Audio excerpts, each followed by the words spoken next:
Near Yellowstone National Park, residents of a small community where a collared park wolf was shot by local residents say visitors don't understand their community. MTN's John Shear reports that the incident left locals worried about its effect on the tourism industry.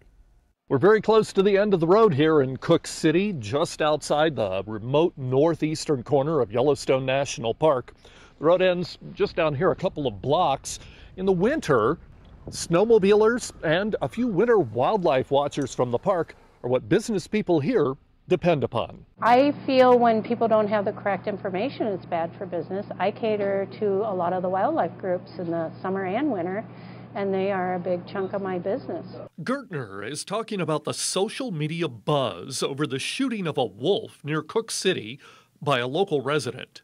The wolf was killed legally by a hunter with a tag, but it immediately sparked a buzz that it had been baited. And it's a lot of supposition, it's a lot of gossip and rumor, and it's made it challenging. Knowing the facts, dealing with the facts, is the best way to kind of squash that. We went in and investigated that, and it wasn't true. We haven't found any evidence that people are baiting wolves. No. But a lot of the growing number of wildlife tourists don't seem to know that. There is a lot of people that come in this area that think all of us locals are against the wolves, and it's not the case. It's not true. Johnson is a hunting guide, but he also has a robust business guiding wolf and other wildlife watchers. Tourism is vital in our community because so many people have come, and they come here because they want to see wolves. And when they come here and they see them, they get excited and they want to know more. Even though you have a small percentage of hunters in this area, doesn't represent the majority of Cooke City folks. Gertner is also quick to defend the rights of hunters to legally harvest game, including wolves. But she and others don't like the idea of killing a collared wolf. Many of the wolves that have been taken legally in the hunt have been collared wolves.